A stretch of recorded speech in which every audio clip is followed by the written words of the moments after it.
Hey, what's going on, guys?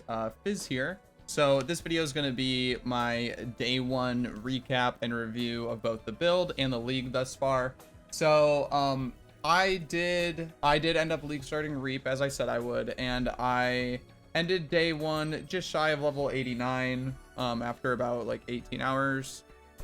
And I was rank 1 for my ascendancy, rank 19 overall on the HCSSF ladder. Even though I did play quite slow, it was a pretty casual league start for me, due to some, well, multiple situations or decisions that I made. And the character was like breaking into reds. I did drop 2 divines, I guess. So I'm gonna go over real quick. I'll run this map and then I'll go over the changes. I was running up to T13 maps, but I can't fully sustain reds right now. I was mostly just in high yellows.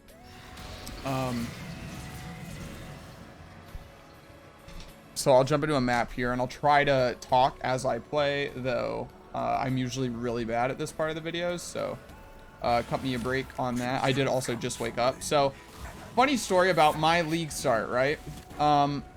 So I was making videos and trying to blast out as, oh, that's an Exile. I was trying to blast out as much as I could before the league started and do as many of the videos as I could get out, so I would be able to just focus on league start when it, you know, when it came out. I missed.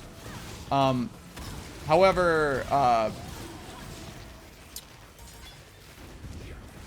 once I finished that, I ended up allotting myself like 4 or 5 hours to sleep, but I ended up not being able to sleep at all, and just dozing off about 45 to 50 minutes before my alarm went off.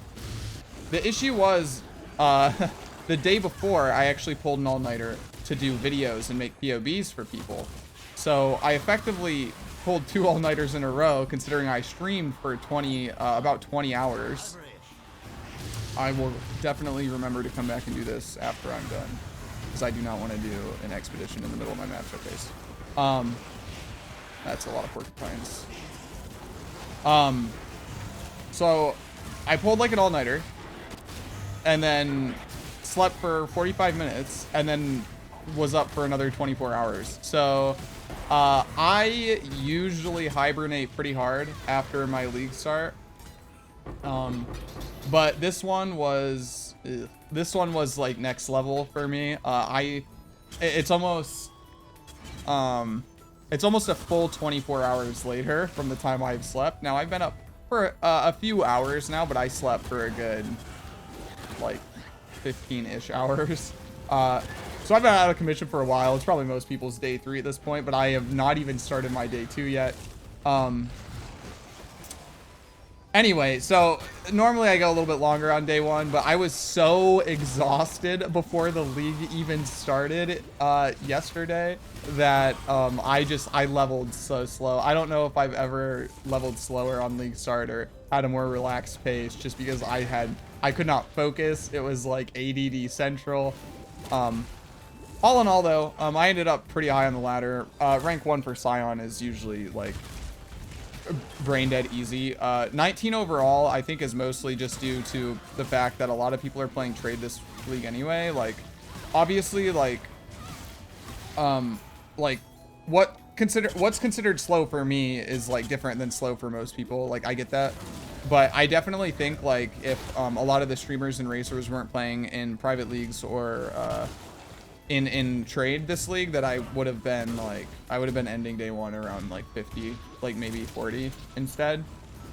Just because like the people who normally occupy top 50, a decent chunk of them are not playing in the SSF ladder at league start. So it's not like I was like, oh, I was super slow and casual and I'm ranked 19. It wasn't like that. There's some other factors there. Overall, how did the build, how's it feel? I'm playing it very poorly. But how's it feel? So recap of leveling for the build. It was splitting steel to level 12. As soon as I hit 12, I put in Helix. So apparently I self-trolled, which is really good for this build, by the way, if I trolled and didn't recognize that I was trolling. So I had misunderstood momentum support, or misunderstood it rather.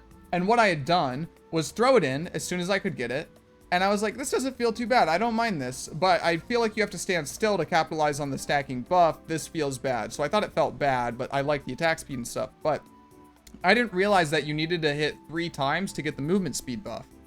So, and the fact that I would, while playing, I would like, hit, move, hit, move, hit, move. I kept resetting the damage buff or like the attack speed buff on it as well. So I was just getting like nothing from that support. So I effectively leveled on a 2-link splitting steel and then a 2-link spectral helix all the way to level 28 when I swapped my spellslinger setup, and it still felt good. So I guess A+ for how the build feels while leveling, considering I was trolling by not using it a link the whole time.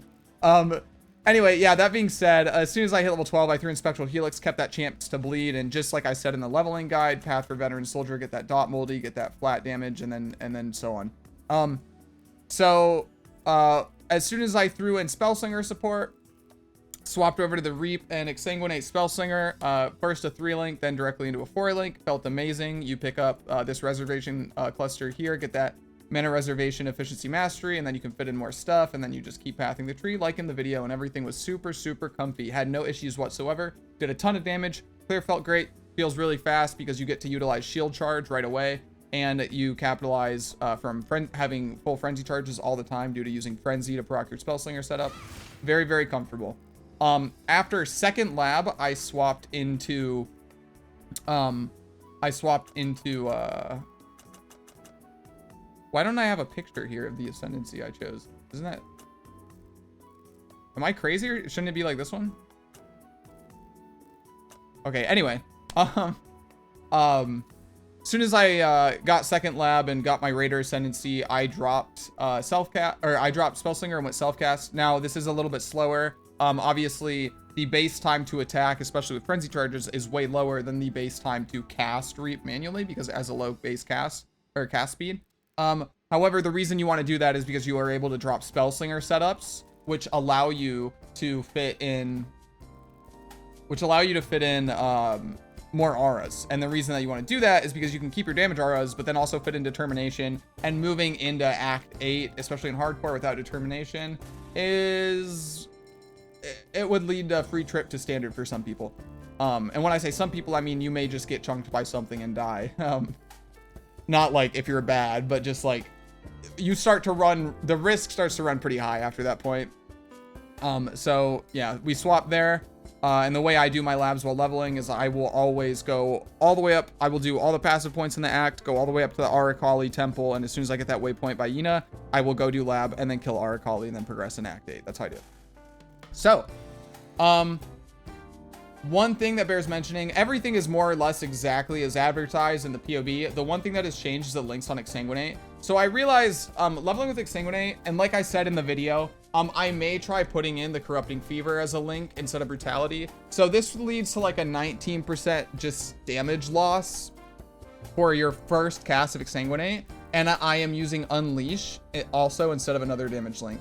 So we are effectively clearing on like a 0 link in terms of like damage gain for both Exsanguinate and for Corrupting Fever. Now, once you get your gloves that are deli crafted, you get a 30% more damage there, and then RF is like 30% more spell damage as well. So those are going to be the things that are kind of giving your spells more multi, and they will in a way be a lot more efficient in doing so because you don't have a bunch of more multi on these spells already, right? Does that make sense? Like the 30% more spell damage my Reap is getting is going to be a lot less of a damage boost than the 30% more spell damage that my Exsanguinate will be getting from RF because there's not a lot of more multi there. So it'll give it a stronger relative boost. Anyway, so they're both effectively on 1 links, and the reason I decided to use Unleash was because I figured it would end up being like a lot smoother, and it was because so you instantly throw out 3 Exsanguinates when you cast, or 4, because there's a first one, I believe. So what that'll do is that will just basically chain between everything and kill everything, instead of having to like cast 1. Well, if we do it without Unleash, it's like cast 1, they'll die, cast 1, cast 1, cast 1. It's like it leads to a lot less casting and it ends up feeling a lot more comfortable in my experience. So like your mileage may vary, but I think Unleash is the best support there. And then why Corrupting Fever over Exsanguinate? Like I said, it's about a 19% damage loss. However, that Corrupting Fever will stack up to 10 times and buffs your actual reap damage. So you take a 19% damage loss on the skill you're only using to clear. And if you end up casting it more than once anyway, it ends up being at the very worst damage neutral. So it feels better than just using a support gem in that spot. And the effectiveness of this will scale when you have, like I said, RF and the crafted gloves for those more multipliers. It will outscale even harder over just using a support gem in that slot. So that's what I'm doing. I tried a bunch of different setups. The damage on Vaal Reap was so insane that I actually, until very recently, had Vaal Reap in the 4-link, and I was using a 5-link and then 6-link on my Corrupting Fever and Exsanguinate just to make clearing more comfortable, because I was even killing red map bosses with the 4-link Vaal Reap, no issues. But I just recently decided to swap over and see how it felt. So my links on the Reap right now, I was trying out Intensify support just because I was low on chromes and only got, 3 blue, 2 red, 1 green. So obviously I would prefer one more red socket here to be using Cruelty instead. But I was using Intensify, so you can see without my 30% increase AoE from the Slayer Ascendancy, because you have to kill to get that, the AoE is quite large. I was trying to see if you could get away with only clearing with Reap.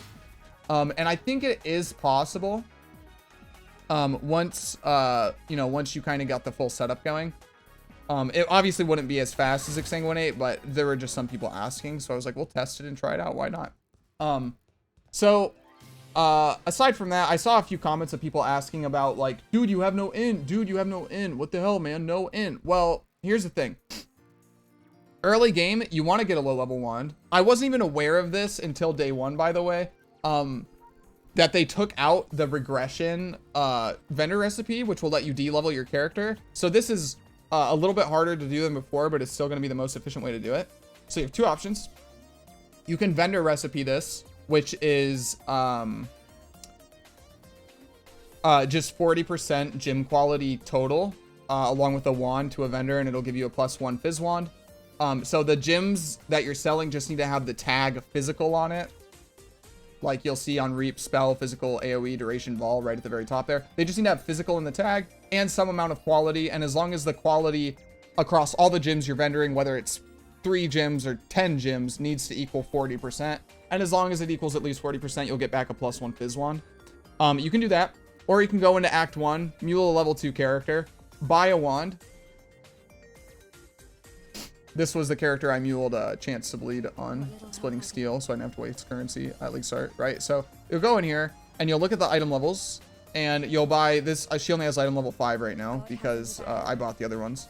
But buy a eye level 4 wand, and then hit it with alterations or essences or whatever, and try to hit your +1 Fizz with some other beneficial mods. You can even hit it with Harvest physical crafts, and it's very likely to hit +1 Fizz. That's what I did, because I didn't have any essences. And now this wand is absolute garbage tier. Everything on this wand is useless. All it gives me is +1 to Fizz gems, and then I had to open Suffix, so I crafted on cast speed. Now the cast speed is like, it basically gives me little to no damage. It just makes clearing feel a little bit smoother, and I don't have an open prefix to craft on spell damage, which would be the best thing to do. And I don't have like dot multi crafts yet, because I haven't done much Syndicate. So I can't craft that on the Suffix. So this wand is actual garbage tier, and it's been enough to carry me into mid reds. And don't be like, well, you got a 6-link. I just dropped a 6-link out of a T13 map that I was already running when I was already running doing red maps. So I'm not getting carried by a 6-link. I'm not getting carried by an OP weapon. And you can do the same thing while leveling through the axe even. You don't need to wait until you're in maps to do so. You can literally just go buy a wand off Nessa. The most you're losing is like 10% increase spell damage from using an updated one. And the Act 1 wands, not only is it easier to roll them with beneficial mods, but the int requirement is way lower. The only time you're really going to have to look at int is when you're juggling endgame options to like min-max and cash in on 30% increased spell damage or something that you could get over one of the lower ones. But that comes later. And you have a few options for endgame. You can try to get a Cold Iron Point, which if you're playing in trade, I would probably just do this day 1. This is going to be the most efficient use of your currency for the damage buff it'll give you. Or you can go for a, I can't remember the name of the jewel, but it's the unique jewel that will transform attributes in the radius of it into intelligence. So you would just take that jewel and you would put it like here, or you could put it over here, or you could put it over here. It doesn't matter. Whatever you do, you would just be able to do that instead. And then that would get rid of most of your int woes. For int woes while leveling, you do path through the top side of the tree. You just grab Ancestral Knowledge early on. And then if you need to, you can also grab Hard Knocks. All I'm using right now is I have this ring that has a 42 int roll on it.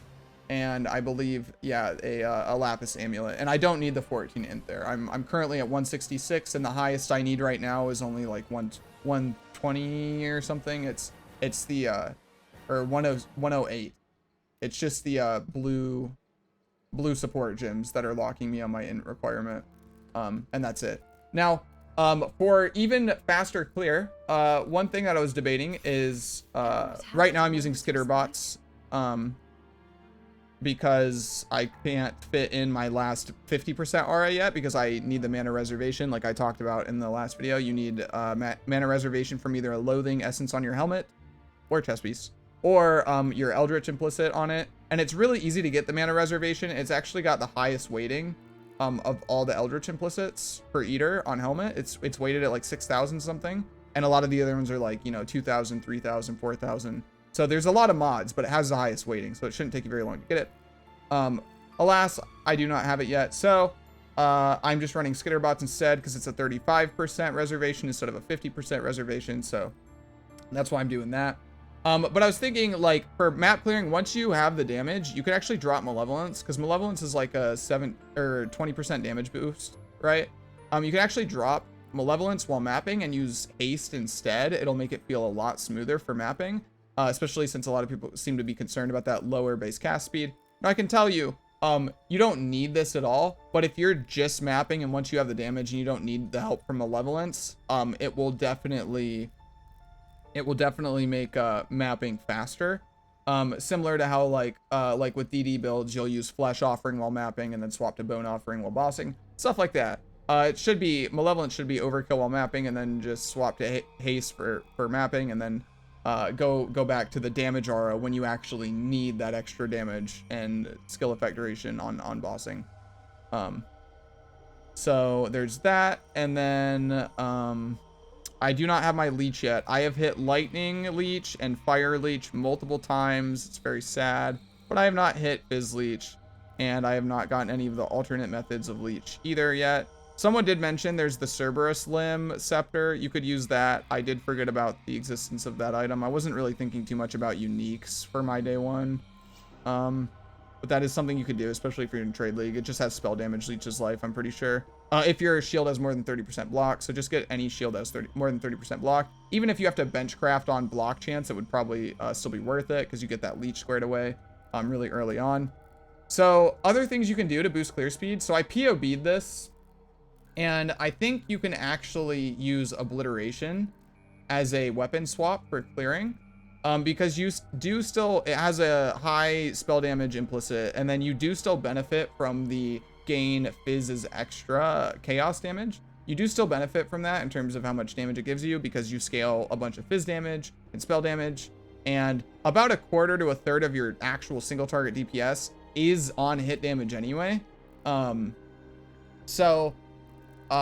Obliteration, basically the only, like, Vaal Reap does so much damage that it will still, like, especially if you have your RF online, you have a 5 or 6 link, you have a cluster or 2, like, whatever, as long as you have the other stuff sorted, you can afford to drop that damage on your weapon and just use Unleash with Obliteration, and the way that it chains will just pop the whole screen super fast. And you actually have a little bit of synergy there, because the Slayer Ascendancy gives 30% increase AoE if you've killed recently, so that will buff the AoE explosions of the Profane Bloom from Obliteration as well. So you could do that if you wanted to.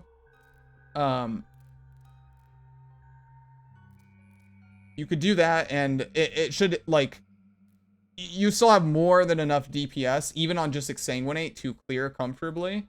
I believe with, like, if you go in my POB and you plug in an Obliteration and keep everything the same, except change the gym layout to what I have now, the exsanguinate DPS was still like over 700k or something.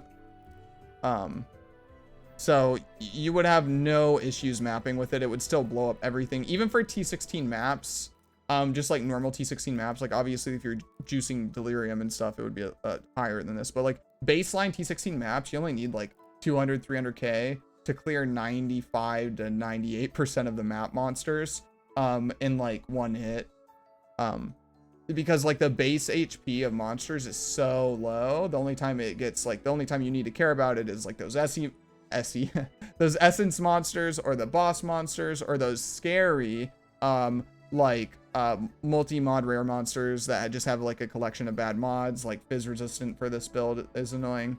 Stuff like that is that's the stuff that you need to kind of look out for.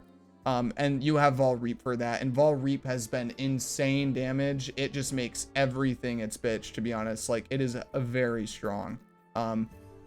Like I said, I was using it as my single target option in a 4-link, not running RF yet, not doing any of that stuff, only have a +1 wand, and it was just like melting even mid-red map bosses that had defense or like damage reduction modifiers on the map. So I was running for map completion. On that note, finishing day 1 at 54 out of 115 on my bonus. You can see there's a lot of red maps there that I've done but don't have Atlas completion for, just because I don't have the currency for it. This league start for me has been really rough on currency, to be honest, simply because like the league mechanic doesn't really feel like it gives you anything. And I don't know about you guys, but I rushed. I can do, hello? Oh my gosh. Control G. I was hitting Shift P. What game is that from? All right, anyway. That threw me off. I rushed I rushed Expedition. I got the Expedition nodes, and then obviously map pushing nodes, all the shaping ones. And then I went Expedition. I went here early on to get more Eldritch Ichors to drop, to roll for those important implicits on the glove and the gloves and the helmet, like we talked about before, and rushing Rog to try to get some good Rog equipment. Now, not even Expedition, I feel like I am getting like a league mechanic like once every 5 maps or more. Like, I feel like they nerfed the baseline of it or something. This could be like total like headcanon, tinfoil, I had bad luck, whatever, day 1, but it was insane, dude. Like, I took stream of consciousness, I have increased chance for all this shit, right? And then I blocked 4 league mechanics, and I still am like not getting league mechanics in my map. So I was like, God, dude, I have to just go for hunt for answers and take all of these travel nodes too. And then after that, I got to go for the harvest ones, because I am just not getting spawns, man. Anyway, so yeah, that's been my league start experience. No problems with the build whatsoever. The damage moving into like mid to high reds is understandably falling off a little bit, but it's because I'm an aura down, I'm an RF down, I'm a weapon down. I kind of just don't have damage anywhere right now, because I've not gotten like anything checked off the list that I kind of wanted. I can right now fully comfortably sustain RF. No problems. I can even sustain RF while spamming Reap at high blood charges. The only problem is that I like kind of just break even with those two. So if I'm spamming, I have RF on, I'm spamming a 9 charge blood Reap, and something chunks me, my HP is like this. You know, it's not like this. It's just kind of going, and it's like too slow to be a defensive layer, right? Which is not at all comfortable for me. So I'm waiting to use RF until I get my leech, because again, I can't sustain it right now, no problems. However, I don't want to just barely be sustaining that while spamming Reap. I want to be very, very overcapped very comfortably. One thing you can do, and this is what I was doing when I was testing it, for even earlier RF sustain, is getting Arsonist, because this gives 1.2% life regen per second, and then the Fire Mastery gives 1% or 1 flat life per second for each 1% uncapped fire res. So obviously this has a lot of synergy if you have a lot of fire res. And then when you pop your ruby flask, you are like super overcapped, and you get a ton of regen from that, especially if you've got your Katarina craft already, which is a 3% life gain per second while flask is active. If you have that going, you are going to be healing so much life per second. It's crazy. So you can do that if you're, you know, you're just on the cusp of sustaining. I think if you're playing softcore, what I just described, you could swap to RF with that before getting leech, because it's something that's just like, it as a hardcore player, I'm like, I could be in this one situation, this one instance, and then it's really sketchy and it might put me in a bad spot, and then I have to log or die. So if you don't have to worry about that and you're playing softcore, then probably just go for RF earlier. But yeah, that's I think everything on the build front for me. I'll put a current POV of the character down below if you guys want to check it out. And yeah, all I'm doing right now is trying to farm expedition to get some currency and some gear crafted from ROG. My spell suppression is at 92% currently, and I have 10% from gloves and 12% from an anoint, and no spell suppression anywhere else. So like really easy to cap spell suppression on this build, no issues. I did have a pretty good 5 link that had spell suppression on it that did cap me, and then I dropped the 6 link, so that had to go away. One really useful note, I did talk about this before the league came out.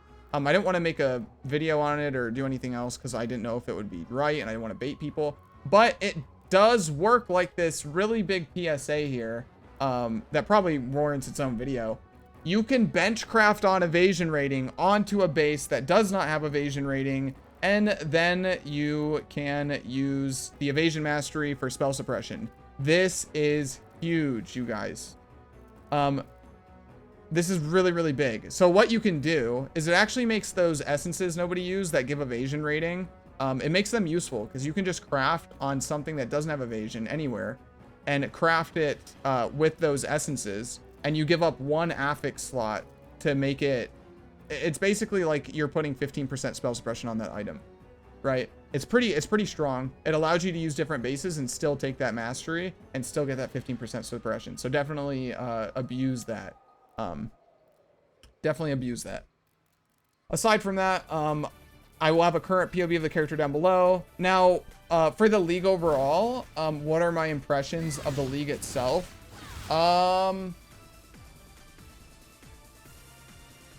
Honestly, I think Crucible sucks. That's all I've really got to say. A lot of the stuff that I'm seeing, it feels like we were misled a little bit. A lot of the stuff feels very scourgy. I know I've heard this a lot, but it feels very scourgy. There's a lot of downsides. The monsters are incredibly rippy. They don't really give anything else, so it feels like the end game, once you actually have a weapon crafted, all you're going to be doing is putting in just random ass weapons that don't take up a lot of inventory space to try to get them to vendor for a high tier currency, which just seems annoying, to be honest. It just seems kind of weird and out of place, and I do think we're going to see a lot of fixing for this league going forward. They kind of sold it as something that it is more than what it is, and they kind of sold it as something that it isn't, is what it feels like, at least my first impressions of it. For me personally, it's been resigned to a don't run it, just ignore it position, especially since I just have this crappy wand that I'm using anyway, and I need these low level ones to very easily hit my plus 1 fizz on them, so I don't even care about crafting the weapon anyway. And I don't have a backup shield yet to craft, go for a spell suppression craft to cap my spell suppression yet, so I just have no reason to interact with the mechanic unless I, again, am trying to fish for those sells for 5 divines to a vendor or something like that. I will say, one thing that I really don't like is that they did not say anywhere that the weapons will have downsides, and I feel like there is an overwhelming amount of downsides on a lot of these weapons and these skill trees. It's ridiculous. Like I feel like over half the mods I see are just strictly like, it gives you a little bit of this and then has a massive downside attached to it, which they did not say anywhere. It was in none of the trailers they showcased. Like this was not advertised as like a Scourge-esque thing where it's like, oh, okay, well you gamble the rolls and like You make it something that like totally bricks your build, or you make it something that's good. They're like, this is just a ton of power creep onto weapons that will make all weapons better. You make it something that's not necessarily beneficial for you, but you won't get something that actively hurts you. Like, oh, you can't chill. Oh, you can't do this. Oh, you have less of this. Oh, it's like, what the hell? None of this was ever mentioned anywhere. They didn't show it. So that was kind of a rude surprise to run into. And this didn't affect me personally. I just really didn't like that they, in a way, kind of hid that. So yeah, right now Crucible is really rough. I'm glad that we got a bunch of, we're running into fanfares. I'm glad that we got a bunch of new stuff to play with this league in other sectors, because the league mechanic itself is just, it looks really bad. We're basically just playing standard, and they needed to be doing some stuff with it. The monsters are insanely overtuned. They're ridiculously tanky. They have almost one-shotted me a lot of the times I've interacted with it, especially if you charge it for a long time.